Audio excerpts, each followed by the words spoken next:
इसी सिलसिले को आगे बढ़ाते हैं, कल हमने डिस्कस किया था कि शिमला डेपुटेशन जो था उसमें मुसलमानों ने कौन से मुतालबात पेश किए और किस तरह से उसको हल कराने के लिए जो है वो किया था। तो ये पहला एफर्ट था, यानी मोहम्मदन एजुकेशनल कॉन्फ्रेंस जो थी उसको खत्म करके पहली बार ये उन्होंने एक ट्राई की थी कि मुसलमान अपने मुतालबात को पॉलिटिकली लीड करके किसी तरह से अंग्रेज सरकार तक पहुंचाए और वहां से उनको हल कराने के लिए एफर्ट्स ले। ये एक एफर्ट था। इन चीजों ने ज्यादा इनकरेज किया मुस्लिम पॉलिटिकल स्कॉलर्स को और थिंकर्स को कि वो पॉलिटिकल पार्टी बनाने वाला जो काम रहता था या जो आधे में रह गया या जो गैर अहम हो गया था उसको आगे बढ़ाए और एक मुनज़्ज़म पॉलिटिकल पार्टी बनाए। तो उन्होंने 1905 में मोहम्मदन एजुकेशनल कॉन्फ्रेंस जो थी उसका इजलास बंगाल में इनवाइट किया, बंगाल में कॉल दी और मुसलमानों की एक बहुत बड़ी अक्सरियत ने उसमें शिरकत की और ये एक तंजीम बनाने में कामयाब हुए थे। उस तंजीम का नाम रखा गया, ये थोड़ा सुनना, ऑल इंडिया मुस्लिम लीग। ये तंजीम कायम हुई थी, लेकिन इस तंजीम जब ये कायम हुई 1905 में, उस वक्त सर सैयद अहमद खान नहीं था। उसकी तंजीम मौजूद थी जिसका नाम था मोहम्मदन एजुकेशनल कॉन्फ्रेंस, बाकी कोई नहीं था। चले जी, एक तो ये बात होगी। दूसरी बात ये थी कि आप लोगों के जहन में हमेशा जब भी कोई आपसे सवाल पूछता है तो आप उसका जवाब देते हैं कि मुस्लिम लीग कायदे आजम ने बनाई थी। भाई साहब, मुस्लिम लीग कायदे आजम ने नहीं बनाया, कायदे आजम मुस्लिम लीग में शामिल ही नहीं हुआ था। मुस्लिम कायदे आजम मोहम्मद अली जिन्ना अपने सियासी कैरियर का आगाज इंडियन नेशनल कांग्रेस से शुरू किया था, वो उसका मेंबर था।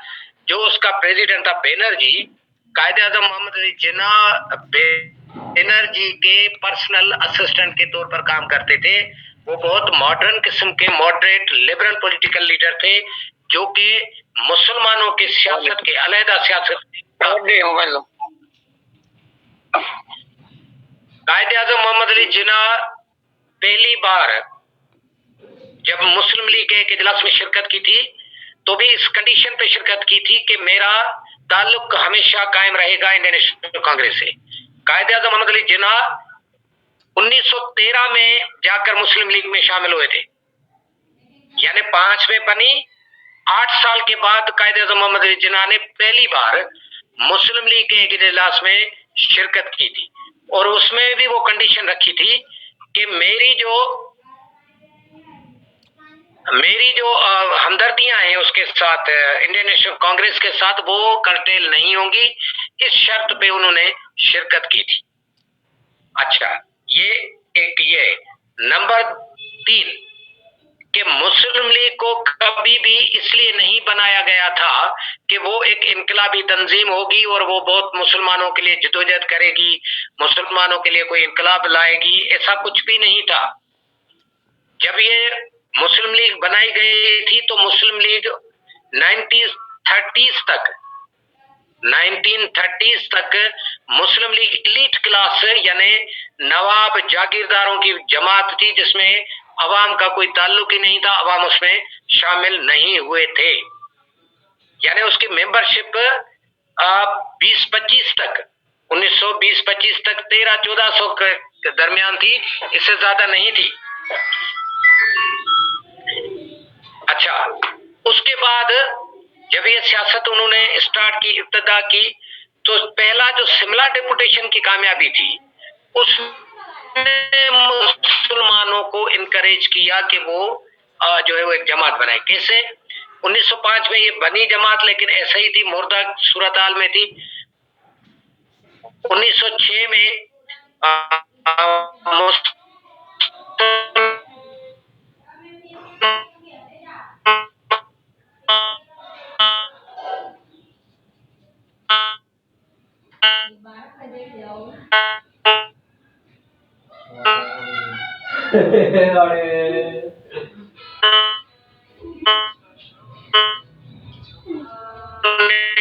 ریزولوشن انہوں نے ہمدردی کے ساتھ سنے تھے.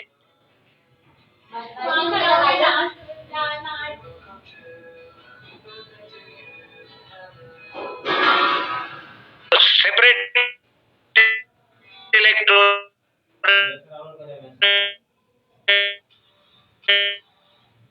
تھا وہ 1909 کی مسلمان کی. اب اس سلسلے میں جیسے یہ مسئلے حل ہونے لگے تو مسلمانوں کے ذہن میں ایک ایسا تعلق، ایک ایسی انکریجمنٹ، احساس پیدا ہوا کہ مسلمانوں کو سیاست کرنی چاہیے اور اپنے بل بوتے پر سیاست کرنی چاہیے. انڈین نیشنل کانگریس کے ساتھ مل کر سیاست کرنے کی ضرورت اب نہیں رہی. وہ خود ہی سیاست کریں گے اور اسی طرح سے وہ اپنا لوہا منوائیں گے، اپنے جو عوام ہیں ان کے لیے جدوجہد کریں گے. چلے جی، یہ تو ہو گیا. اب اس کے بعد جو دوسری امپورٹنٹ بات وہ ہی تھی، وہ یہ تھی کہ مسلم لیگ نے اسٹرگل کرنا شروع کر دی تھی. لیکن مسلم لیگ جب بنی تھی تو آپ کو 2-3 امپورٹنٹ باتیں بتاؤں. مسلم لیگ کا پہلا نقطہ تھا کہ مسلمانوں کو انگریز کا وفادار بنایا جائے گا. اگر کوئی یہ سوچتا ہے کہ یہ جماعت مسلمانوں کو انقلابی بنانے کے لیے بنائی گئی تھی تو ایسا کچھ نہیں تھا. وہ انگریز کا وفادار بنانے کا اس کا پہلا نقطہ تھا. سبب کیا تھا؟ سبب یہ تھا کہ مسلمان اور انگریز کے درمیان ہاسٹیلٹی تھی، وہ اس کو ختم کرنا چاہتے تھے تاکہ مسلمانوں کے لیے انگریز سے مراد حاصل کر کے ان کے مسائل کو حل کیا جائے. نمبر 2، السلام علیکم، کو پہلا ٹیمپرری پریزیڈنٹ مقرر کیا گیا تھا، لیکن بعد میں پھر کراچی میں جو اجلاس ہوا تھا اس میں پہلا جو پریزیڈنٹ جن آ جائے کاؤنٹیبل کے، سر آغا خان کے لیے پتہ نہیں آپ کو آتا ہے یا نہیں آتا ہے سمجھ میں.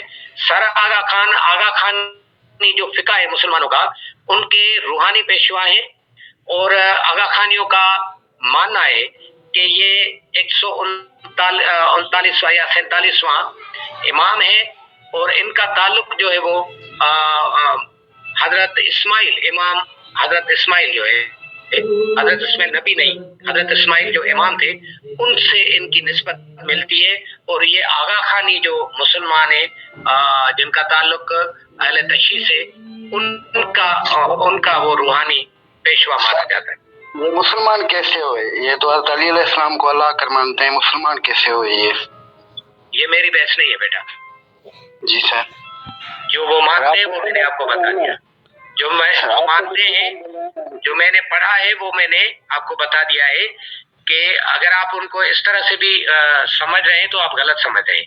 ایسا نہیں سمجھنا چاہیے آپ کو کہ انہوں نے جو ہے وہ ان کا ماننا یہ ہے کہ جو سر آغا خان ہے وہ حضرت اسماعیل جو امام اسماعیل ہے ان کی نسبت سے ان کا تعلق ہے. چلے جی. جی سر ٹھیک ہے. یہ اسٹرگل انہوں نے شروع کی اور آگے چل کر یہ بہت امپورٹنٹ بنی تھی. اور مسلمان پھر 1909 کے بعد سیاست نے ٹرن لیا. 1909 کے بعد سیاست نے ٹرن یوں لیا کہ انٹرنیشنل جو سچویشن تھی وہ چینج ہونے لگی تھی. انٹرنیشنلی جو ہے وہ مسلمانوں میں اور انٹرنیشنل فورسز میں تھوڑی جھڑپیں ہوئی تھی. ایک اور لوکل سبب یہ تھا، یہ بھی تھوڑا سن لیں، کہ 1905 میں انگریز سرکار نے بنگال کو تقسیم کرنے کا فیصلہ کیا تھا. یہ ٹاپک ہے پارٹیشن آف بنگال. 1905 لکھنا چاہیں تو لکھ لیں. پارٹیشن آف بنگال 1905 1905 میں انگریز نے فیصلہ کیا. اس وقت اس کا وائس رائے تھا لارڈ کرزن، ہندوستان کا جو وائس رائے تھا لارڈ کرزن. اس نے پروپوزل دیا کہ بنگال کو 2 حصوں میں تقسیم کیا جائے. سبب کیا تھا تقسیم کرنے کا؟ سبب تھا کہ بنگال رقبے کے حساب سے بہت بڑا صوبہ تھا، اس کی آبادی بہت بڑی تھی، اس کو ہینڈل کرنا، ایڈمنسٹریٹولی چلانا بہت بڑا مسئلہ تھا. لوگوں کو کیپٹل سٹی کولکاتہ جانے میں پریشانی ہوتی تھی اور یہ مسائل حل نہیں ہوتے تھے، اس لیے انہوں نے اس کو تقسیم کرنے کا فیصلہ کیا تھا. چلیں جی. اب کیوں تقسیم کرنا؟ مطلب ایسا کیا تھا کہ جن کی وجہ سے ان کو لگتا تھا کہ یہ مسئلہ حل نہیں ہو سکتا؟ اس کا یہ ہے سبب کہ ان دنوں میں جب 1905 کی بات میں بتا رہا ہوں تو آپ کو اندازہ ہے نہ انٹرنیٹ تھی، نہ ٹیلی فون کے لائنیں تھی، نہ ٹرینیں تھی، نہ ہی اسی طرح سے ٹریفک تھی، ٹرانسپورٹیشن مشکل کام تھا، سی کے ذریعے آبی ذرائع کے لیے استعمال ہوتی تھی، راجا کی ریل ٹائپ کی ٹرینیں چلتی تھی، گھوڑوں پر مسافریاں ہوتی تھی، لوگ بیچارے جو کلکتہ جاتے تھے اپنے زمینوں کے کام سے یا ریونیو یا دوسرے عدالتوں کے کام سے، ان کو ہفتوں لگ جاتے تھے پہنچنے میں، واپس آنے میں۔ سرکار جو تھی اس کو بھی باتیں سننے میں، ان کو حل کرنے میں ٹائم لگتا تھا، لہذا انہوں نے ڈیسائیڈ کیا کہ اس کو ایسٹ اور ویسٹ بنگال میں تقسیم کر کے دو حصے بنائے جائیں۔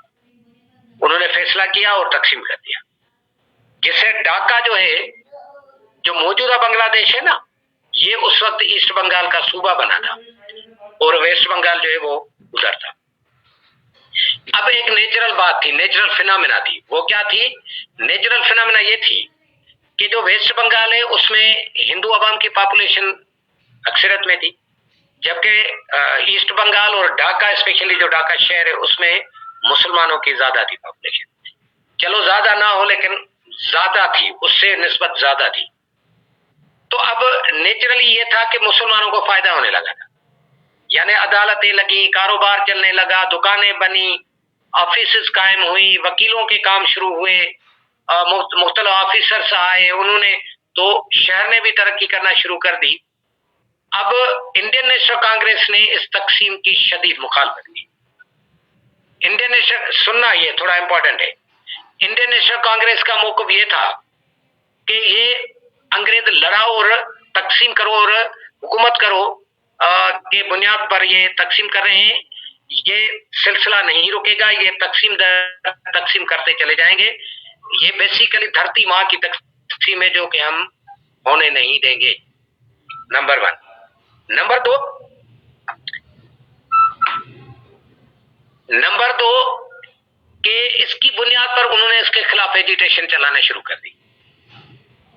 مسلمان یہ سمجھنے لگے، کیونکہ اس وقت مسلمانوں کی پولیٹیکل پارٹی نہیں تھی، 1905 میں مسلم لیگ بھی بعد میں بنی تھی، تقسیم بنگال پہلے ہوا، لیکن اتنی شدید وہ تحریک چلی تو مسلمانوں کو ایک احساس ہونے لگا کہ مسلمان تھوڑا یوں سمجھنے لگے کہ یہ جو ہندو ہیں یہ اس لیے اس کے خلاف تحریک چلا رہے ہیں کیونکہ تقسیم سے مسلمانوں کو فائدہ ہو رہا ہے اور وہ نہیں چاہتے کہ مسلمانوں کو فائدہ ہو، اس لیے وہ اس کے خلاف جو ہے وہ تحریک چلا رہے ہیں۔ اب تحریک اتنی شدید ہو گئی یہاں تک کہ جو گورنر اپوائنٹ ہوا تھا انگریز، وہ جس ٹرین میں جا رہا تھا راجا کی ریل، اس میں وہ جو سمال گیج ٹرینیں ہوتی تھی، اس میں وہ کتنی آپ کو اندازہ ہے کہ وہ کوئلوں پہ چلتی تھی اور ان کی رفتار اور سپیڈ کیا تھی کہ چلتے چلتے آدمی جو ہے وہ اتر جاتا تھا اور چلتے چلتے چڑھ بھی جاتا تھا، اس طرح کی ٹرینیں تھی۔ تو اس پہ جو ہے اٹیک ہوا جس میں گورنر کی بیوی زخمی ہوئی، ایک دو ججز کو قتل کیا گیا، ایک مطلب انڈین نیشنل کانگریس کی یہ جو تحریک تھی وہ شدید بھی تھی ہو گئی اور اس کے ساتھ ساتھ پرتشدد بھی ہو گئی۔ تو مسلمانوں نے اس طرح سے سوچنا شروع کر دیا، ہندو عوام یہ سوچتے تھے کہ انگریز تقسیم کرنا چاہتے ہیں، لڑانا چاہتے ہیں، اور اس کی بنیاد پر یہ ہندوستان کے دوسرے صوبوں کو، علاقوں کو بھی تقسیم کرے گا اور ہمیں بھی تقسیم کرے گا، مذہب کی بنیاد پر، ذات پات کی بنیاد پر، برادریوں کی بنیاد پر، یہ ہم ہونے نہیں دیں گے۔ مسلمان یہ سوچنے لگے کہ یہ اس لیے ہو رہا ہے کیونکہ ہندو جو ہے وہ ہماری ترقی نہیں چاہتے، حالانکہ ایسی بات نہیں تھی، وہ تقسیم کے خلاف تھے، مسلمانوں کے اس کے خلاف نہیں تھے ترقی کے، لیکن وہ تقسیم، جیسے سندھ ہے آج کل، اگر سندھ تقسیم کرنے کی کوئی بات کرتا ہے تو اردو اسپیکنگ جو عوام ہے ان کو یہ باور کرایا گیا ہے کہ اس سے جو ہے وہ کراچی علیحدہ ہو گیا تو پھر ترقی کرے گا، ایسا کچھ بھی نہیں ہے، یہ باور کرایا گیا ہے پولیٹیکلی، اور سندھی جو ہیں وہ سمجھتے ہیں کہ تقسیم جو ہے وہ بیسیکلی ایک سازش ہے سندھ کے خلاف اور وہ ہونے نہیں دیں گے۔ تو اس طرح سے وہ اس وقت بھی ایک تاثر تھا، اس کے خلاف یہ شدید تحریک علی جو کہ انگریز سرکار مجبور ہو کر 1911 میں اس فیصلے کو واپس کر کے ایک دوبارہ اس کو صوبہ ایک بنایا گیا اور یہ ایک ہی بن کر دوبارہ جو ہے وہ۔ اب اس سے کیا ہوا کہ 1911 تک پہنچتے जो सूरत हाल थी वो थोड़ी डिफरेंट हो गई थी। मुसलमान इंडियन नेशनल कांग्रेस और हिंदू अक्सर के रवैये से मायूस हो गए थे। उनमें एक हॉस्टिलिटी कायम हुई। मुसलमान समझते थे कि ये हमारी तरक्की नहीं चाहते, अंग्रेज भी हमारे दुश्मन है, हिंदू भी हमारे दुश्मन है। तो इस सूरत हाल को देखते ही मुसलमानों ने सपोर्ट करना शुरू कर दिया कि एक पॉलिटिकल पार्टी होनी चाहिए। और फिर जब शिमला डेपुटेशन का जो मुतालबा था उसको जब तकसीम किया गया और पजीराई मिली, तो इससे जो है वो एक जो मुश्किलात थी वो उनको हल करने के लिए उनके पास एक एहसास पैदा हुआ कि हमें सियासत करनी चाहिए। ये दो चीजें थी जिसकी बुनियाद पर ये चली। लेकिन कायदे आजम का यहाँ पर भी रोल जो ऐसा ही था कि कायदे आजम हिंदू मुस्लिम बुनियाद पर हिंदुस्तानी अवाम की तकसीम नहीं चाहते थे। वो यूनिटी के कायल थे, इसलिए हिंदू मुस्लिम यूनिटी के लिए वो स्ट्रगल करते रहे। अब इंटरनेशनली और लोकली दो अलग सिचुएशन है। इंटरनेशनल सिचुएशन ये है कि 1914 में वर्ल्ड वॉर 1 लग चुकी थी। जाहिर है उसका इम्पैक्ट हिंदुस्तान पे पड़ना था और हिंदुस्तानी अवाम पे पड़ना था। दूसरा ये कि हिंदू और मुस्लिम तजाद जो था, हॉस्टिलिटी जो थी, वो बढ़ने लगी थी। तो अब इन दोनों चीजों को लेकर एक डेवलपमेंट ये हुई कि कायदे आजम लग गए कि हिंदू मुस्लिम यूनिटी कायम की जाए और उसके लिए उन्होंने स्ट्रगल करना शुरू किया। अब थे तो वो मुस्लिम लीग में, क्योंकि 13 में शामिल हो गए थे, लेकिन वो हिंदू मुस्लिम यूनिटी के लिए स्ट्रगल करने लगे। दूसरी तरफ हिंदुस्तान जो है वो जंग में फंस चुका था। सबब ये था कि एक तरफ बरतानिया जो कि हिंदुस्तान पर हुकूमत कर रहा था, वो सुपर पावर था, वो लीड कर रहा था पूरी दुनिया में जंग को। वर्ल्ड वॉर 1 में अमेरिका सुपर पावर नहीं था, बरतानिया सुपर पावर। उसके लिए मशहूर था कि जो बादशाह है इंग्लैंड का, उसकी इतनी रुए जमीन पर फैली हुई गवर्नमेंट है जिसका सूरज गुरूब नहीं होता, यानी कहीं ना कहीं दिन होता है, इतनी बड़ी जो सल्तनत है। अब वो लीड कर रहा था, तो जाहिर हिंदुस्तान पर उसी अंग्रेज की हुकूमत थी, तो इम्पैक्ट पड़ना था। तीसरी जो इंपॉर्टेंट बात थी वो ये थी कि जर्मनी, इटली और एशिया के अंदर जो जापान था वो इस जंग में एक साथ थे और बाकी दुनिया एक तरफ थी। यानी जापान, इटली और जो वो है जर्मनी, ये 3 मुल्क एक तरफ थे। बदनसीबी ये थी कि सल्तनत उस्मानिया जो मुसलमानों की बहुत बड़ी सल्तनत थी, उसने भी इत्तेहाद कायम किया जर्मनी के साथ। सल्तनत उस्मानिया के बारे में आपको शायद पता हो, आजकल बड़े तुर्कों के जो है वो हमारे पास सीरियल चल रहे हैं। मेरा सुल्तान चल रहा है, गाजी चल रहा है ना? हाँ सर, मोहम्मद, पता नहीं कौन कौन से चल रहे हैं, लेकिन ये सारे जो है वो रियल में ऐसे हीरोज ये मौजूद नहीं थे। ये थोड़ा हीरोइज्म करके कारोबार कर रहे हैं।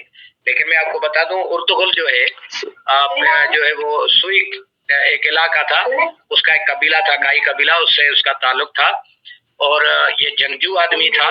उसने तुर्की के अंदर जंग शुरू की थी मुख्तलिफ कबाइल के साथ और फोर्सेस के साथ।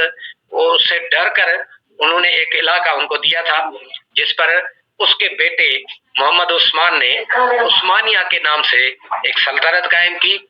फिर वो सल्तनत फैलती फैलती पूरे ईस्ट यूरोप तक उसकी फतवात चली गई और ये सारी चीजें जो है वो उनके अंडर में आती गई। तो ये उनका बेसिकली था। लेकिन गलती ये की उन्होंने, ये मैं आपको बताऊंगी, ये जो सारा जो इसका जो हेडक्वार्टर था वो तुर्की था। और तुर्की की जो ज्योग्राफी है वो शायद आपने, अगर आप ज्योग्राफी पढ़ते हैं तो आपने देखी होगी, नहीं तो फिर आपको देखनी चाहिए कि तुर्की जो है वो बेसिकली एशिया में है।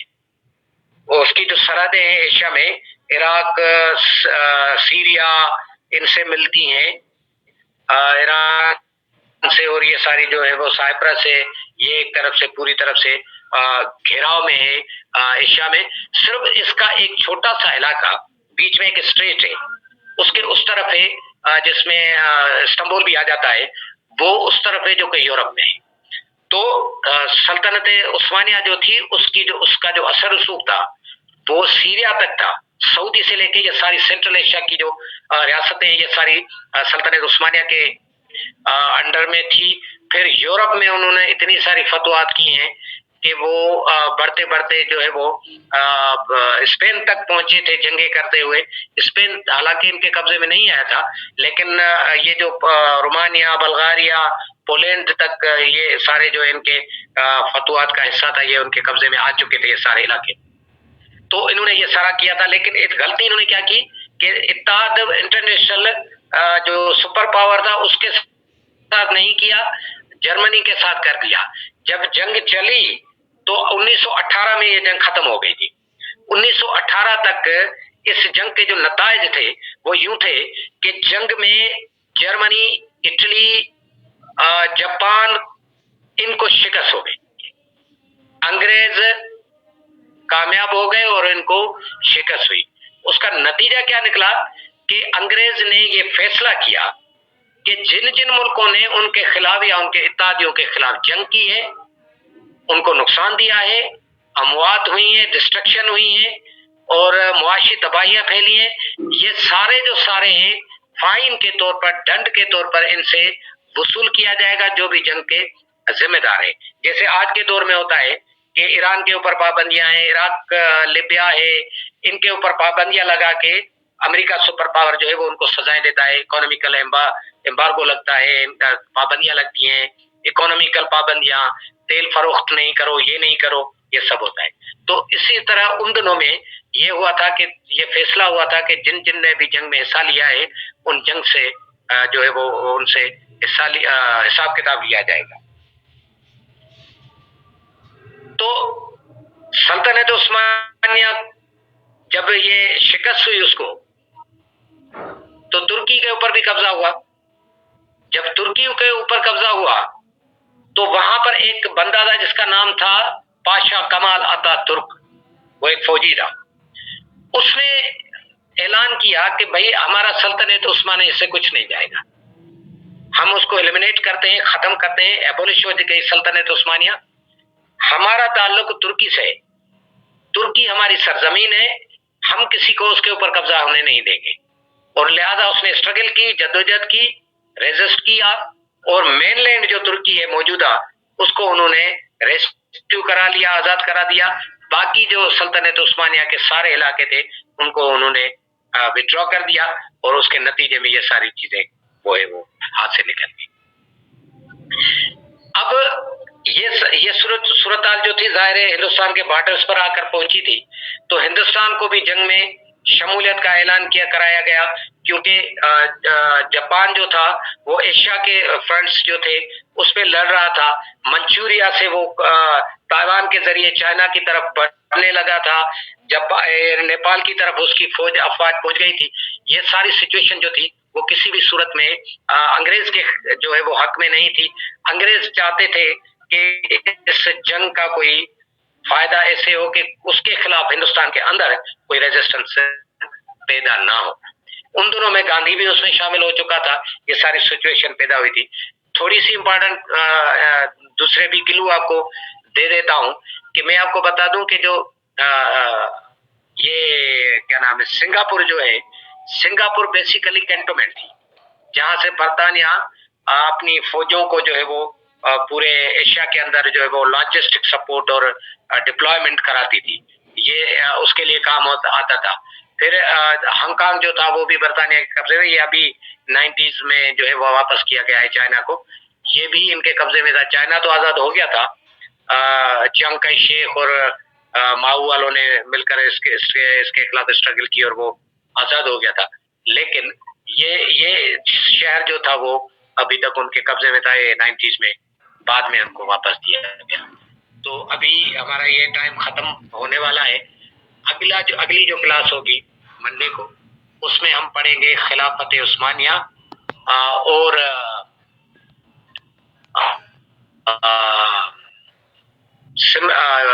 लखनऊ पेट। ये कायदे आजम ने किया था कायदे आजम के स्ट्रगल का नतीजा था, और वो जो था वो उसका उस्मानिया बहुत जबरदस्त तहरीक थी, उसका ताल्लुक भी इस चीज से है। तो फिर ये करेंगे। अभी आपके पास 8 मिनट बचे हैं, अगर आपको कोई सवाल है तो प्लीज पूछ लें। सर ये खिलाफत उस्मानिया थी या खिलाफत मूवमेंट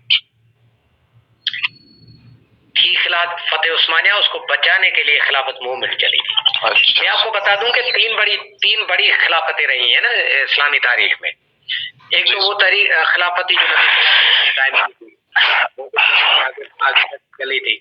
फिर दूसरी जो खिलाफत है वो थी, एक खिलाफत थी, अच्छा, जो नबी सल्लल्लाहु अलैहि वसल्लम ने कायम की थी, वो तो किसी फिक्के की नहीं थी, इस्लामी। बिल्कुल। दूसरी एक थी जो जिसको कहते हैं खिलाफत फातमीद, उसका जो है वो काहिरा जो मिस्र है वो हेडक्वार्टर था, और वो कायम की थी मुसलमानों के अहले तशी से उनका ताल्लुक था, और वो उनके जरिए कायम की गई थी। जो तीसरी खिलाफत थी वो थी खिलाफत उस्मानिया, जो सल्तनत उस्मानिया है, ये भी बड़ी फैली हुई, और ये सुन्नी फिक्का की, मुसलमानों के सुन्नी फिक्का की उसका बानी जो थे वो थे। और 3-4 बड़े नाम है, मैंने पिछली क्लासेस में आपको जो फिजिकल क्लासेस हुई थी उनमें बताया था कि जो बड़े फाते और रिफॉर्मर थे वो भी मैंने आपको बता दिया था, जिनमें एक अकबर बादशाह का भी नाम आता है, एक ये जो मेरा सुल्तान का ड्रामा चलता है, सुल्तान सुलेमान सलीम का बेटा, ये भी है, और एक हजरत उमर का नाम आता है रिफॉर्मर में। ये सारे जो है बड़े बड़े नाम थे इस्लामी तारीख के।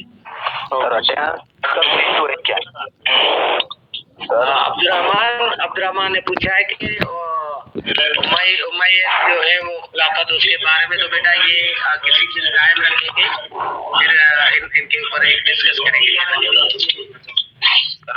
का कोई इशू है जी, कोई इशू है क्या इशू है सर? अटेंडेंस का पूछ रहा है कि अटेंडेंस का कोई इशू है क्या? किसको है इशू? सर सब स्टूडेंट्स का अटेंडेंस की कोई नहीं, मैं समझ नहीं पा रहा सर, मतलब अटेंडेंस आप कैसे मार्क कर रहे हैं, शो कर रहे हैं? मैं इधर स्क्रीनशॉट ले रहा हूँ, अच्छा। फिर उनको ये ऐसा करके मुख्तलिफ स्क्रीन बना के शॉट्स लेता हूँ, वो सेव करता हूँ फोटो पैड पर, फिर मैं उनको उतार देता हूँ। ठीक है, थैंक यू सर। एक तरफ से ये भी है कि जो आप जो इनके सीआर है वो अपने अपने क्लासेस की जी, सवाल कोई है तो पूछ ले।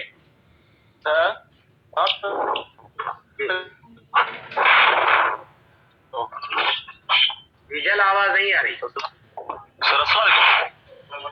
वालेकुम सलाम भारत। सर मेरा क्वेश्चन ये है, तो वाइस कौन सी पोजीशन थी सर? मैं आपको बता दूं कि इनका जो सिलसिला था ना, तरीकेकार जो गवर्नमेंट, वो 2 पोजीशन बहुत बड़ी इंपॉर्टेंट थी। एक था गवर्नर जनरल और दूसरा था वाइस राय। जो गवर्नर जनरल है वो आज के प्रेसिडेंट, पाकिस्तान का प्रेसिडेंट नहीं गया था, उसके बराबर की पोस्ट थी, और वाइस राय जो था वो वजीर आजम के तौर पर काम करता। जी, आपने क्या माना? सर मेरा सवाल है कि मैं व्हाट्सएप पे पूछूंगा, सही है सर? तो व्हाट्सएप पे छो सर